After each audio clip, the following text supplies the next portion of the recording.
नमस्कार, स्वागत है आपका property plus year ender show में। 2025 भारतीय रियल एस्टेट के लिए सेंटिमेंट का नहीं, फंडामेंटल का साल रहा। रेजिडेंशियल सेक्टर में टॉप शहरों में 4.5 लाख से ज्यादा घर बिके, जहां 1 करोड़ प्लस सेगमेंट की हिस्सेदारी 60% से ऊपर रही। कीमतों में मोटे तौर पर 12 से 17% तक का एप्रिसिएशन देखने को मिला।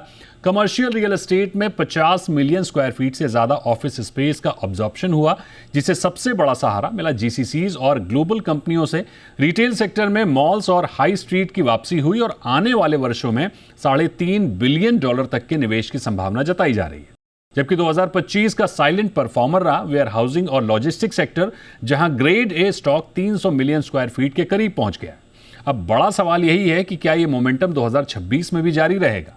2025 से रियल एस्टेट ने कौन से सबक लिए, 2026 में कहां बन रही हैं अपॉर्चुनिटीज और कहां कॉशन की जरूरत है, इन्हीं मुद्दों पर करेंगे बात। तो आज हमारे साथ देश के 3 लीडिंग रियल एस्टेट एक्सपर्ट्स हैं। हमारे साथ विवेक राठी हैं, national director research Knight Frank India से। हमारे साथ सुनीता मिश्रा हैं, head content strategy and insights square yard से। और हमारे साथ विमल नादन हैं, national director and head research Colliers India से। विवेक जी, सबसे पहले आपके पास आते हैं। आपसे समझना चाहेंगे कि नाइट फ्रैंक के डेटा के आधार पर अगर 2025 को एक लाइन में समरी करें तो क्या ये डिमांड ड्रिवन ईयर रहा या प्राइस ड्रिवन ईयर रहा है, और किस सेक्टर ने उम्मीद से बेहतर प्रदर्शन किया? जरूर, धन्यवाद दीपक।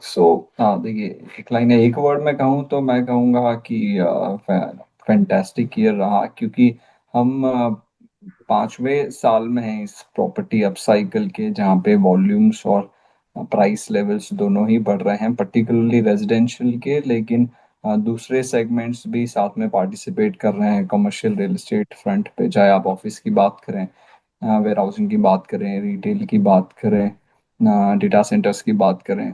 सब में कुछ न्यूएंसेस हैं, लेकिन ब्रॉडली देखा जाए तो सब में वॉल्यूम और प्राइस ग्रोथ आ रहा है। डिमांड ड्रिवन है, एंड यूजर ड्रिवन है, इसलिए ये काफ़ी कॉन्फिडेंस दे रहा है सारे स्टेक होल्डर्स को।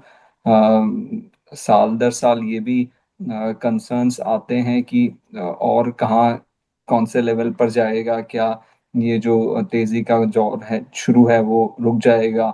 लेकिन अगर हम फैक्टर्स को देखें इसके पीछे की, तेजी के पीछे के, तो ये दिखा रहा है कि बहुत ही कॉशियसली मॉडरेटली ग्रो कर रहा है और इसलिए सस्टेन रहेगा, क्योंकि एंड यूजर ड्रिवन है।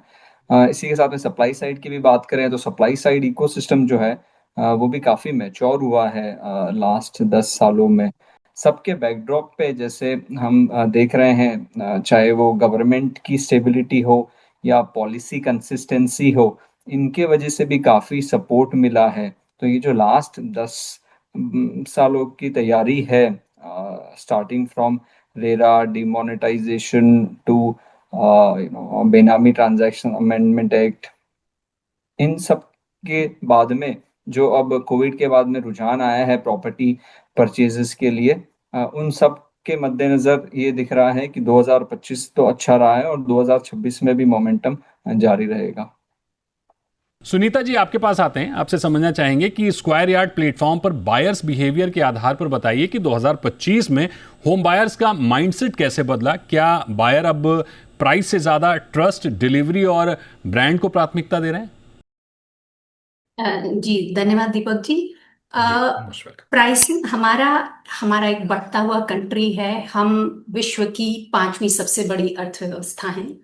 ऐसे में द नंबर ऑफ HNIs, हमारे देश में जो HNIs का, वेल्थी लोगों का नंबर है, वो बहुत तेजी से बढ़ता जा रहा है। इस सेगमेंट के लिए अफोर्डेबिलिटी शायद उतना बड़ा इशू नहीं है। They always go by the buyer credibility. आपका डेवलपर कितना क्रेडिबल है, उस वो डेडलाइंस को मीट करता है या नहीं, उसके प्रोजेक्ट डिलीवरी का रिकॉर्ड कैसा है, ये सारे फैक्टर्स अब इनकी तरफ रुझान है। एक नॉर्मल बायर अब ये सब चीजों को ज्यादा तरजीह देता है। अफोर्डेबिलिटी इस सेगमेंट के बायर्स के लिए एक बहुत बड़ा कॉन्स्ट्रेंट नहीं है दीपक। विमल जी, आपके पास आएंगे। 2025 में ऑफिस रियल एस्टेट को जीसीसीज ने नई जान दी है। क्या ये मोमेंटम 2026 में भी सस्टेनेबल है या सप्लाई साइड प्रेशर देखने को मिल सकता है?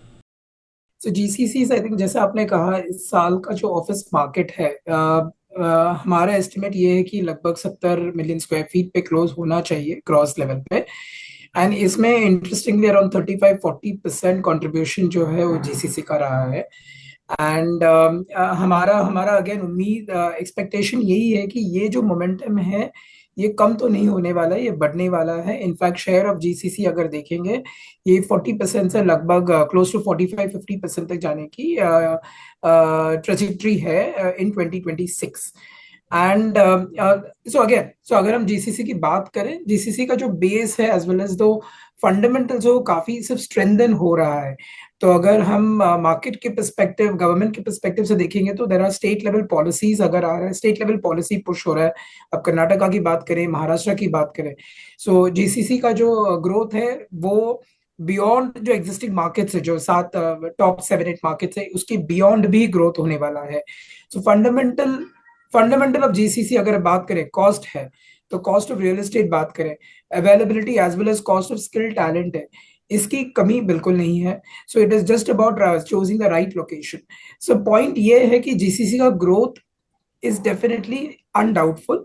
अभी अगर सप्लाई की बात करें तो हमारा एक्सपेक्टेशन ये है कि नेक्स्ट ईयर का ऑफिस का मोमेंटम लगभग 70-75 तक होने वाला है। Okay. Supply will be in sync. So जिस हद तक डिमांड आ रहा है, at least from a market balance perspective, तो ये है कि जीसीसी ड्राइव करने वाला है। अगर थोड़ा बहुत सप्लाई इशू हो भी जाए तो I think it is going to play on rents. So otherwise as a concept, as a demand driver, GCC is going to be a major pull factor होने वाला है। और ये भी it is not only restricted to technology. I think अगर आप sectors देखेंगे तो ये सारे ही सेक्टर्स में डिस्ट्रीब्यूटेड है। इंजीनियरिंग मैन्युफैक्चरिंग पकड़ लेते हैं, बीएफएसआई, एंड जीसीसी का रोल अगेन फ्लेक्स में भी बहुत इंपॉर्टेंट है। तो अगर हम फ्लेक्स की अपटेक बात करें, GCC again is a major role. 30-40% of the enterprise demand भी जीसीसी है। सो जीसीसी का स्ट्रॉन्ग होल्ड काफी मजबूत है। Vivek ji, residential, office, retail और वेयर हाउसिंग, इन चारों वर्टिकल में 2025 का सबसे बड़ा स्ट्रक्चरल बदलाव क्या रहा? यानी ऐसा क्या सबक मिला जिसे आगे ध्यान रखने की जरूरत है? इन चारों में ही सबसे पहला तो अगर रेजिडेंशियल की बात करें तो धीरे धीरे ये चीजें डेवलप होती है, कोई अचानक से एक साल में नहीं चेंज हुआ, लेकिन अब ये रियलाइजेशन होने लगा है स्टेक होल्डर्स को कि जैसे हाउसिंग मार्केट का जो मोमेंटम चल रहा है वो बहुत नैरो होते जा रहा है। अगर हम केवल कुछ सेगमेंट्स को, पर्टिकुलरली प्रीमियम सेगमेंट्स को लेकर के अगर आगे की हम उम्मीद लगाते हैं तो इसलिए अब जो लोअर सेगमेंट्स हैं, क्योंकि हमें ये देखना होगा कि जो हमारी 140 करोड़ की जनता है, खाली टॉप 7-8 शहरों में ही नहीं बाकी के शहरों में भी उनकी क्या प्रोफाइल है, क्या रिक्वायरमेंट्स है, उस हिसाब से हमें प्रोडक्ट्स को अलाइन करना पड़ेगा। और वो जो है आज भी 65 से 70% लोअर सेगमेंट के कस्टमर्स हैं प्राइस पॉइंट को लेकर के।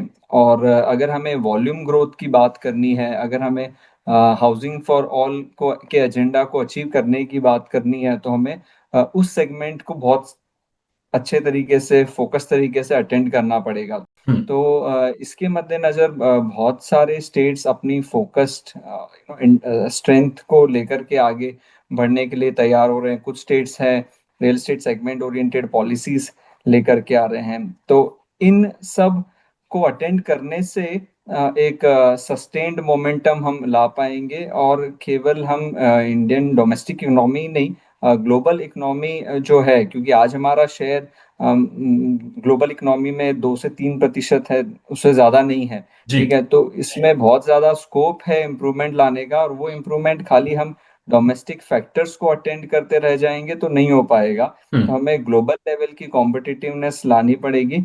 और ये एक बहुत बड़ा रिवील रहा है, क्योंकि सक्सेस भी देखी गई है इनको अटेंड करने से। सुनीता जी, 2025 में लग्जरी हाउसिंग ने हेडलाइन बटोरी, लेकिन क्या मिड इनकम और फर्स्ट टाइम बायर्स पीछे छूट गए? 2026 में अफोर्डेबिलिटी की कहानी सुधरेगी या फिर और चुनौतीपूर्ण रहेगी? जी दीपक जी, क्योंकि चाहे आप सेल्स का डेटा लेंगे इस साल का या लॉन्चेस का, उसमें ज्यादातर जो बड़ा शेयर है वो लग्जरी हाउसिंग ने ले लिया है। आप 1 करोड़ से ऊपर की प्रॉपर्टीज को लग्जरी हाउसिंग में हम यहाँ एक सैंपल साइज के तौर पर देखते हैं। तो क्योंकि विवेक जी ने भी इस बात पे टिप्पणी की, हमारा विश्व का सबसे पॉपुलस देश भी है। सो जहां एक तरफ लोगों की वेल्थ इंक्रीज हो रही है, एक बहुत बड़ा सेगमेंट है जिसको अफोर्डेबल हाउसिंग की बहुत जरूरत है। 2025 में ये समस्या रही, लेकिन शायद 2026 में चीजें सुधर सकती हैं। इसके पीछे दो कारण हैं। हाल ही में जो जीएसटी रिफॉर्म्स हुए, उसकी वजह से प्रोजेक्ट का कंस्ट्रक्शन कॉस्ट कम होगा। लगभग 3 से 4% का अंतर, ऐसा इंडस्ट्री में माना जा रहा है कि लगभग 3 से 4% का अंतर आएगा, कमी आएगी प्रोजेक्ट कंस्ट्रक्शन कॉस्ट में। साथ ही इस साल आरबीआई ने 125 बेसिस पॉइंट तक का रेट कट रेपो रेट में किया है। इससे ना केवल डेवलपर्स को चीपर रेट पे लोन्स अवेलेबल होंगे, बायर्स को भी होम लोन्स पे कम इंटरेस्ट देना पड़ेगा। सो कुछ इम्पैक्ट इन दोनों मूव्स का अफोर्डेबिलिटी पे जरूर दिखाई देगा 2026 में। विमल जी, ग्लोबल अनसर्टेनिटी के बीच इंडिया का कमर्शियल रियल एस्टेट इन्वेस्टर्स के लिए सेफ हेवन क्यों बना हुआ है? 2026 में इंडिया की पोजीशनिंग और मजबूत होगी या कंपटीशन बढ़ता हुआ देख रहे हैं? आई थिंक इसमें इम्पोर्टेंट पॉइंट ये है कि ग्लोबल अनसर्टेनिटी तो कंटिन्यू हो रहा है। आई थिंक ये अनसर्टेनिटी लास्ट 2 साल से चल ही रहा है एंड ओवरहैंग रह चुका है। प्लस टैरिफ इश्यूज और ये सब सेटल होने में लगभग फिलहाल वक्त लगेगा, यही हमारा अनुमान है। पर आई थिंक एक जनरल कॉन्सेप्ट एंड थ्योरी ये है कि India is seen as a major outsourcing destination. Overall अगर हम देखेंगे within GCC, technology is also picking up. So I think major factor यही है कि इंडिया आउटसोर्सिंग डेस्टिनेशन की तरह देखा जा रहा है, तो उस वजह से we are gaining to benefit. At the same time हमारा जो डोमेस्टिक इंडस्ट्री है, डोमेस्टिक इंडस्ट्री विच इज, अगर हम मैक्रो इकोनॉमी से कनेक्ट करें, हमारा इकोनॉमिक आउटलुक काफी स्ट्रांग रहा है, अभी भी काफी स्टेबल है। In fact I think last RBI meeting में भी वो अपवर्ड ही रिवाइज हुआ है टू 7.3%। सो वो एक कुशन प्रोवाइड करता है from domestic demand perspective.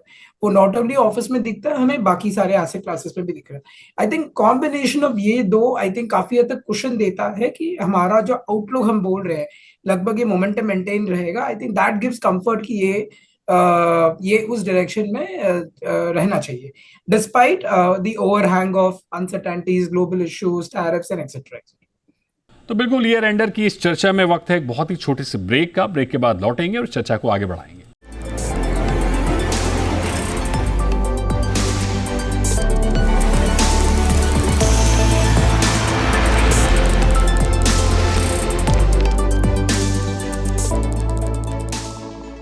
Welcome back. आप देख रहे हैं प्रॉपर्टी प्लस और आज हम बात कर रहे हैं ईयर एंड की। 2025 में क्या सबक लिया रियल एस्टेट सेक्टर ने और 2026 कैसा रहने वाला है, इन्हीं सब बातों पर चर्चा कर रहे हैं। हमारे साथ तमाम गेस्ट जुड़े हुए हैं, चर्चा को आगे बढ़ाते हैं। विवेक जी, 2026 को लेकर नाइट फ्रैंक की सबसे स्ट्रॉन्ग और सबसे कॉशियस प्रिडिक्शन क्या है? किस सेक्टर में अपसाइड सरप्राइज दिखेगा और कहां इन्वेस्टर्स को सतर्क रहना चाहिए? सतर्क रहने की तो जरूरत है कुछ मार्केट्स में, कुछ सेगमेंट्स में जहाँ पे प्राइस लेवल्स ये इनकम से ज़्यादा आगे बढ़ गए हैं। पर्टिकुलरली जैसे हम एनसीआर रीजन की बात करें, कुछ तक हम बेंगलोर की भी बात करें और प्रीमियम प्रॉपर्टीज़ की बात करें, तो वहाँ पर क्योंकि जिस तरीके के प्राइस लेवल्स है, ठीक है, तो कुछ हद तक शुरुआती स्टेज में साइकिल के ठीक है, लेकिन आगे चल के ये एक मुश्किल हो जाएगा। तो प्रीमियम सेगमेंट्स और इन मार्केट्स में देखने की ज़रूरत है क्या होगा। बाकी इसके अलावा जैसे स्ट्रॉन्ग प्रेडिक्शंस की बात करें तो हाउसिंग में जैसे मैंने बताया कि मोमेंटम थोड़ा सा अब लास्ट 3 सालों से ग्रोथ रेट्स तो कम हुई है। वाइडर पार्टिसिपेशन लाने की ज़रूरत है लोअर सेगमेंट्स में। अब इंटरेस्ट रेट्स कम हुई है, उसका फ़ायदा मिलेगा, लेकिन फिर भी वो सफिशिएंट नहीं रहेगा हमारे हिसाब से अफोर्डेबल हाउसिंग की डिमांड को लेकर, क्योंकि सप्लाई नहीं हो रही है। तो गवर्नमेंट को इनिशिएटिव्स लेने होंगे, चाहे वो डायरेक्ट टैक्स सपोर्ट को लेकर के हो या मास स्केल इंफ्रास्ट्रक्चर प्रोजेक्ट्स को लेकर के हो, ताकि इनडायरेक्टली अफोर्डेबल हाउसिंग की सप्लाई बढ़ जाए। तो या तो आप डायरेक्ट टैक्स इंसेंटिव्स या एफएसआई इंक्रीजेस के थ्रू करें, या फिर आप इनडायरेक्टली लैंड सप्लाई बढ़ा दें लार्ज स्केल इंफ्रास्ट्रक्चर प्रोजेक्ट्स के द्वारा। और सिमिलरली कैपिटल साइड में जैसे हम देखें तो एक बहुत बड़ा एक पॉजिटिव सपोर्ट मिला है। जो रीट्स जिस तरीके से इमर्ज किए हैं, रीट्स एंड इनविट्स, इनकी रिटर्न प्रोफाइल बहुत स्ट्रांग रही है लास्ट 6-7 सालों में। रिटेल सेक्टर का भी पार्टिसिपेशन इम्प्रूव हुआ है लास्ट 2-3 सालों में, जिसके वजह से एक डेवलपर्स को भी ये कंफर्ट आया है कि भी कमर्शियल रियल एस्टेट में भी शुरू में चाहे रिटर्न प्रोफाइल एज लुक्रेटिव नहीं दिखे रेजिडेंशियल जितनी, जी। लेकिन फिर भी बड़ा मार्केट इमर्ज हो रहा है जहां पर वो आगे चल के अपनी कमर्शियल प्रॉपर्टीज ऑफर कर सकते हैं और उस कैपिटल को रिटर्न कर सकते हैं। सुनीता जी, 2026 में टेक्नोलॉजी, एआई और data driven platform real estate buying को कितना बदलने वाले हैं? क्या ट्रेडिशनल ब्रोकरेज मॉडल में सीरियस डिसरप्शन दिख रहा है? जब घर खोजना, घर खोजने से लेकर घर खरीदने तक की सारी प्रक्रिया आप अपने मोबाइल के थ्रू कर सकते हैं। हालांकि ये एक टैंजिबल असेट है। एक बायर हमेशा प्रेफर करता है कि वो फिजिकली चीजों को देख सके, इसीलिए आप देखेंगे कि ready to move in properties की तरफ रुझान ज्यादा होता है। अफोर्डेबिलिटी की वजह से ऑब्वियसली अक्सर एक बायर को अंडर कंस्ट्रक्शन प्रॉपर्टी की ओर जाना पड़ता है, लेकिन they want to see what they are buying. So पूरी तरह से डिस्ट्रप्शन आई वुड नॉट से, लेकिन हाँ ये जरूर कहना पड़ेगा कि धीरे धीरे, क्योंकि ईज ऑफ डूइंग बिजनेस है, आप प्रॉपर्टी पर जाने से पहले ही उसके बारे में बहुत कुछ जान सकते हैं। आप उनको शॉर्ट लिस्टिंग ज्यादा आसान हो जाती है आपके लिए, तो यहाँ वहां आपको ख्वार नहीं होना पड़ता, परेशान नहीं होना पड़ता। तो there might be some challenges for the normal brokerage business, yes. एक बड़ी इंपॉर्टेंट चीज विमल सर आपसे समझना चाहेंगे कि वेयर हाउसिंग और लॉजिस्टिक्स 2025 के साइलेंट परफॉर्मर रहे हैं। 2026 में क्या sector next big investment theme बनेगा? किन सिटीज में और किन कॉरिडोर्स पर नजर रखनी चाहिए इन्वेस्टर्स को? आई थिंक आपने बहुत सही कहा कि दे हैव बीन एक साइलेंट परफॉर्मर रहे हैं। एंड आई थिंक अगर हम 9 मंथ्स के नंबर बात करें तो लगभग 26 से लेके 27 मिलियन स्क्वायर फीट ऑलरेडी हो चुकी है in terms of cross leasing 8 शहरों में ग्रेड ए का। एंड जो हमें एक्सपेक्टेशन है क्लोज टू 35 तक आएगा, 30-35 तक। एंड 26 का आउटलुक हमारा इनफैक्ट उससे थोड़ा हायर लेवल पे होगा। नाउ अभी इसमें फंडामेंटल ड्राइवर्स ये हैं कि I think like office, I think manufacturing and logistics का लिंकेज विद द इकोनॉमी काफी ज्यादा डायरेक्ट है। एंड आई थिंक अगर हम ओवरऑल लेवल पे देखेंगे, there is a focus on manufacturing, make in India campaign, building capacities. अगर आप वेयरहाउसिंग की बात करें, लॉजिस्टिक्स की बात करें, एज वेल एज उस डायरेक्शन में अगर हम कॉरिडोर्स इंफ्रास्ट्रक्चर बात करें, which is industrial corridor. So I think concerted joint effort है हर दिशा से, पॉलिसी पुश डेफिनेटली है, और ये एक लॉन्ग टर्म प्ले है। सो surely 26 will not be overturn everything, but I think वो उस डायरेक्शन में है। So definitely I think industrial warehousing में डिमांड काफी है। And in terms of markets देखेंगे, ये जो अभी के प्रोमिनेंट मार्केट्स है ये तो रहेंगे ही रहेंगे, पर I think to watch out for will be, I think ये जो नए इंडस्ट्रियल कॉरिडोर्स आ रहे हैं इनके along there will be mother hubs being developed. So उसके इर्द गिर्द रीजनल डेवलपमेंट होगा। हर बार साल के अंत में हम रियल एस्टेट सेक्टर का असेसमेंट करते हैं कि साल में जो टारगेट तय किए गए थे वो कितने अचीव हुए। तो इस साल ओवरऑल रियल एस्टेट को अगर नंबर्स में रेटिंग देनी हो तो विवेक जी आपसे मैं समझना चाहूंगा कि 2025 को आप 10 में से कितने नंबर देंगे? इंटरेस्टिंग सवाल है। आई थिंक क्योंकि सारे ही सेक्टर्स पार्टिसिपेट कर रहे हैं और demand as well as values के हिसाब से साथ में ही पार्टिसिपेट कर रहे हैं, मतलब वॉल्यूम्स भी बढ़ रहे हैं, प्राइस लेवल्स भी बढ़ रहे हैं मॉडरेटली ही। तो मैं 9 नंबर देना चाहूंगा 10 में से। एंड लाइक आई सेड, पीछे ये भी बैकग्राउंड है कि हम 5वें साल में हैं इस अप साइकिल के, तो जो एक लंबा समय होता है। I think overall very positive for 2025's performance, and most developers will record 2025 as their best ever year in आपके नजरिए से सुनीता जी क्या रेटिंग होगी? 10 में से कितने पॉइंट? मेरे हिसाब से भी 2025 काफी पॉजिटिव साल रहा है रेजिडेंशियल रियल एस्टेट की बात करें तो। हमने ज्यादा मेच्योरिटी देखी आते हुए, कंसोलिडेशन देखा, मॉडरेशन देखा, जो एक मार्केट डेप्थ के लिए, एक मेच्योर मार्केट के लिए बहुत जरूरी है। तो मेरे हिसाब से मैं 10 में से 8 नंबर दूंगी सर। और आप विमल जी कितने नंबर देना चाहेंगे? जी, आई थिंक मैं सहमत हूँ इन टर्म्स ऑफ ट्रेंड जो देखा जा रहा है। आई थिंक 2025 मेरे लिए ईयर ऑफ रेजिलियंस भी है, because I think resilience in terms of global environment, and हमारा मार्केट काफी काफी स्टर्डी रहा है and tackling all these issues. And at the same time I think ये जो अपसाइकिल शुरू हुआ, इट इज इम्पोर्टेंट कि अपसाइकिल स्टेबलाइज हो। एंड आई थिंक 2025 ने वो दर्शाया है कि there is definitely that definitely वो है कि वो स्टेबिलिटी इस मार्केट में दिख रही है, एंड इसके बाद जो ग्रोथ है वो इससे अधिक ही है। So which is why again it is a very important year. So given that, being conscious, being optimistic, I think मैं भी 8 देना चाहूंगा। यानी ओवरऑल ईयर एंड 2025 की इस चर्चा में जुड़े एक्सपर्ट्स मानते हैं कि 2025 रियल एस्टेट के नजरिए से एक बेहतरीन साल रहा है। कोविड के बाद 5वां साल है जो रियल एस्टेट के लिए अपसाइड है, क्योंकि ये एंड यूजर ड्रिवन मार्केट है। निवेशक भी लॉन्ग टर्म नजरिया रख रहे हैं। जीसीसीज और ऑफिस सेगमेंट की ग्रोथ स्टोरी आगे भी जारी रहने वाली है। वेयर हाउसिंग और लॉजिस्टिक्स सेक्टर साइलेंट परफॉर्मर रहे हैं। लग्जरी हाउसिंग का दायरा काफी बड़ा है, जबकि अफोर्डेबल सेगमेंट में लगातार लॉन्च घट रहे हैं। हालांकि इस सेगमेंट में डिमांड भी बनी हुई है। विवेक जी, विमल जी और अनीता जी, आप सभी का बहुत शुक्रिया हमारे साथ जुड़ने के लिए। तो आज के शो में फिलहाल इतना ही। रुकेंगे एक ब्रेक के लिए, आप बने रहिए जी बिजनेस पर।